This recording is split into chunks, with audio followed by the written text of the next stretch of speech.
Están a punto de meter en la cárcel a Juan Guaidó. Nicolás Maduro y los servicios cubanos lo están sopesando. La detención de Edgar Zambrano, primer vicepresidente de la Asamblea Nacional, es un ensayo general para la aprehensión del presidente Guaidó.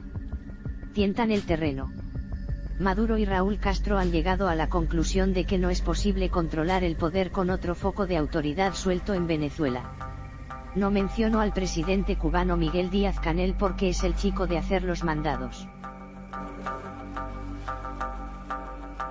Se proponen destruir totalmente la Asamblea Nacional acusándola de traición a la patria. Al madurismo no le importa que nadie le crea.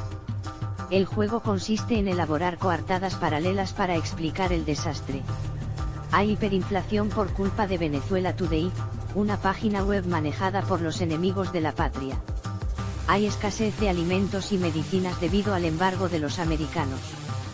Hay cortes de luz y falta el agua potable porque John Bolton lo decidió y personalmente dirigió los estropicios.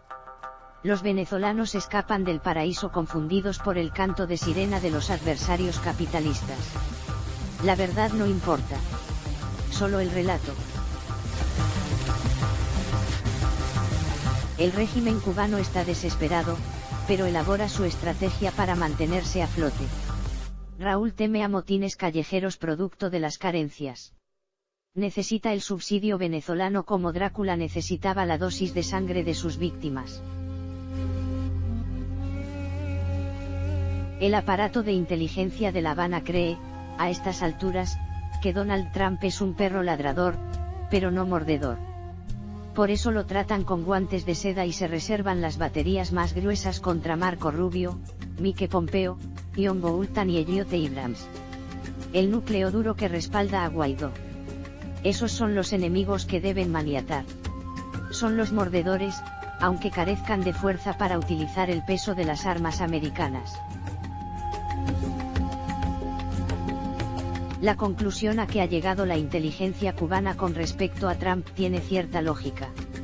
Si quiere retirarse del Medio Oriente, ¿qué sentido tendría que metiera las tropas en Venezuela? Si es capaz de debilitar a la OTAN o a la Unión Europea, porque está persuadido de que su país paga la parte del león y no se beneficia en lo absoluto, porque en América Latina jugaría el rol de cabeza del mundo libre cuando los principales afectados son los propios latinoamericanos. Si el gordito de Corea del Norte unas veces es el Rocketman y otras, un muchacho confiable, ¿por qué temerle al inquilino de la Casa Blanca? Ya saben que están frente a un vendedor que dice cualquier cosa, y amenaza y patalea, pero no recurre al garrote. No obstante, Nicolás Maduro huele a pasado. Eso Cuba lo comprende. Llegó al poder de contrabando. A principios del 2013, cuando murió Hugo Chávez, el régimen cubano lo eligió no por sus virtudes, sino por sus debilidades. Le tocaba a Diosdado Cabello, pero era un bribón demasiado independiente que no seguía órdenes de nadie. Maduro, en cambio, era obediente y mantendría vigente lo único que a La Habana le interesaba, el suministro de petróleo y el dinero non sancto que se repartían las nomenclaturas de ambas dictaduras, como aquel negocio glorioso por medio del cual una empresa cubana le alquiló en $1 millón diarios a PREPSA una plataforma para extraer petróleo del lago Maracaibo. La factura real era $500,000 todos los días de Dios, pero al triangular los costos desde La Habana se duplicaban mágicamente. Maduro debe salir del juego para salvar los intereses cubanos. Maduro está de acuerdo. Ya todos saben que el nuevo hombre de Cuba es el general Vladimir Padrino López, jefe de las Fuerzas Armadas, y la persona que hizo abortar el golpe del 30 de abril y engañó a los servicios de inteligencia enemigos. Pero ¿cómo lograr dar el cambiazo? Una posibilidad es convencer al Grupo de Lima, a Estados Unidos y a la propia oposición de la necesidad de solucionar la crisis mediante el modelo nicaragüense.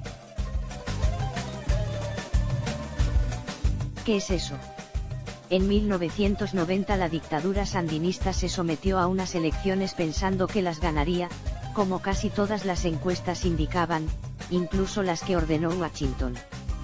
Pero ocurrió lo impensable, ganó doña Violeta Chamorro por un margen enorme, como me había vaticinado Óscar Arias tras ver la encuesta de Borge y Asociados, una modesta empresa tica que acertó plenamente.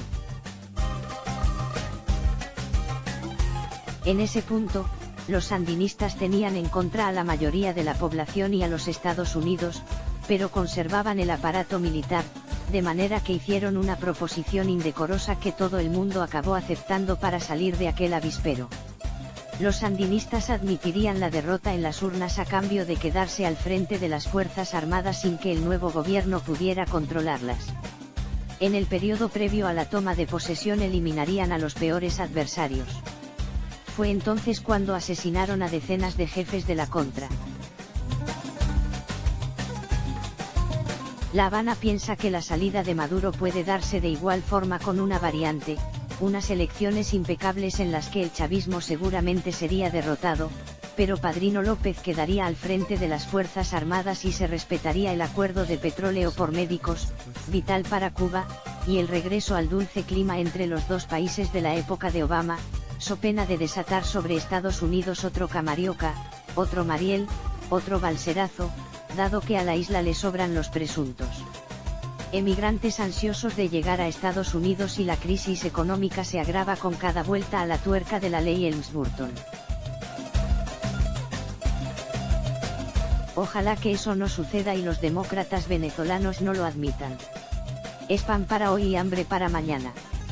30 años después de las elecciones de 1990, Daniel Ortega y el sandinismo continúan gravitando sobre Nicaragua, mientras el socialismo del siglo XXI se mantiene en ese país, en Venezuela y en Bolivia, orquestado por La Habana.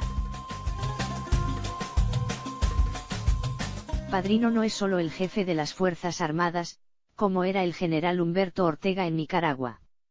Es el protector de un narcoestado aliado de los terroristas del Medio Oriente. El problema no se soluciona con parches, sino con medidas drásticas. Es la hora de los cirujanos de hierro, no de las curitas.